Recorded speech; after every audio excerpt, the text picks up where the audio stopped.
හරි. දැන් මම ඔයාලට චයිනීස් ලැන්ඩන් එකේ සහ අපේ ස්කයි ලැන්ඩන් එකේ මම දැන් වෙනස පෙන්නන්නම්. හරිද? දැන් ඔයාලා සමහරලාට මම අහනවා දැන් මේ චයිනීස් ලැන්ඩන් එකේ ඇත්තටම මම දන්න විදියට කොටුවේ රුපියල් 300ක් 250ක් වගේ වෙයි. මම දන්න විදියට. හරිද? එතකොට දැන් මම පෙලක් වෙලාවට අර ඒ ගණන් වලට ඕන කට්ටිය මම කියනවා කොටුවෙන් බලන්න මෙහෙමයි කියලා කියනවා. සහ මගේ ඉවෙන්ට් කරන කට්ටිය හදි මම කියන්නේ ඔයාලා වෙනස අරන් බලන්න. අපේ එකේ චයිනීස් එකේ ඔයාලා අරන් ටෙස්ට් කරලා බලන්න මොකද්ද වෙනස කියලා. එතකොට ඔයාලට යාටම ෆීල් වෙනවනේ මේකේ මොකද්ද තියෙන මේ වටිනාකම කියලා. අපේ පවර්ෆිල් ස්කයි ලැන්ඩන් එක. දැන් මම ඔයාලට ගෙනල්ලා දෙනවා චයිනීස් ලැන්ඩන් එක. හරිද? මම ඇත්තට මේ සමහරව ගැන තියන් ඉන්නේ මේ කස්ටමර්ස් වලට පෙන්නන්න. මම මොකද යාළුවට ඒක තේරෙන්න බෑනේ. නැත්තම් අපි නිකන් බොරු කියනවා කොහොමද තියනවා. නමුත් මම කතා ගන්න ප්‍රූෆ් එක සාක්ෂි එක. හරිද? දැන් අපි මේ චයිනීස් ලැන්ඩන් එක ගත්තොත් බලන්න දැන් මේකේ මෙන්න මෙහෙම තමයි එන්නේ යාළුවගේ ප්‍රොඩක්ට් එක. මම මේ ප්‍රොඩක්ට් එකට බාර ගන්නවා නෙමෙයි. නමුත් මම කියන්නේ අර චයිනීස් ලැන්ඩන් එකේ අපේ එකේ තියෙන වෙනස තමයි මම මේ කියන්නේ. හරි?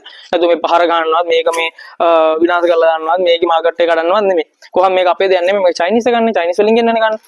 එතකොට දැන් මේ චයිනීස් ලැන්ඩන් එක බලන ළමයි දැන් මේකේ මෙන්න මෙහෙම එකක් එන්නේ. මේකේ වෙනම ඔයාලට එනවා මේ වැක්ස් එක ගහ ගන්න. මේ තියෙන වැක්ස් එක.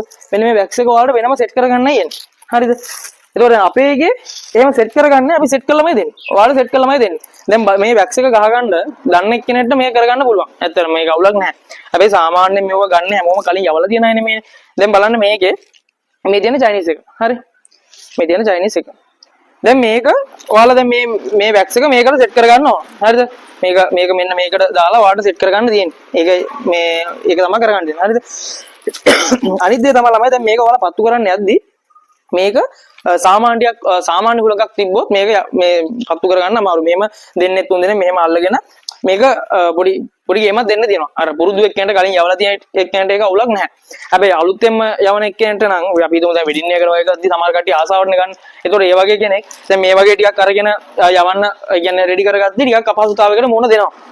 එතකොට මේක 3-4 දෙනෙක් වට එකතු වෙලා එහෙම තමයි අල්ල ගන්නවා. හරිද? මේක උඩ යනවා. මේ උඩ යනවා. අර ටිකක් අපහසුයි. හැබැයි දැන් අපේ එක ගත්තොත් මම ඔයාලට පෙන්නන්නම්. දැන් මේ අපේ ස්කයි ලැන්ඩන් එක ගත්තොත් බලන්න දැන් අපි මෙහෙම නමලා ඔක පිළිවෙලට එවනවා. හරිද? එතකොට දැන් මේක මෙහෙම දෙපැත්තට කරලා අර මේ අර වගේ මුලමුඹලා මෙහෙම කරලා ගත්තාම මේ කෙලින් තියාගන්න පුළුවන් කිසි ප්‍රශ්නයක් නැහැ.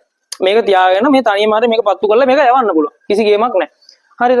එතකොට මේක තමයි අපි කරලා තියෙන දේ. ඒ කියන්නේ අපි මේක හරි පහසු කරලා තියෙනවා ඕන කෙනෙක්ට අලුත් කෙනෙක්ට හරි. ඒ කියන්නේ මේවා ස්කයි ලැන්ඩන් කියන එක පාවිච්චි කරන්නේ පළවෙනි වතාවට නම් ඒ කෙනාට හරි මේක ලේසියෙන්ම යවන්න පුළුවන්. ඒ එක්ස්පීරියන්ස් එක ඒ සතුට දෙන්න පුළුවන් විදිහට තමයි මේක හදලා තියෙනවා. එතකොට ඒක තමයි මේකේ තියෙන විශේෂත්වය. අනික මේක උඩ ගියාට පස්සේ මේ ස්කයි ලැන්ඩන් එක නිවිලා තමයි බිමට එන්නේ. ඒතකොට ඒ ගැන බය වෙන්න එපා. ඔයාලා සැලකිලිමත් වෙන්න ඕනේ.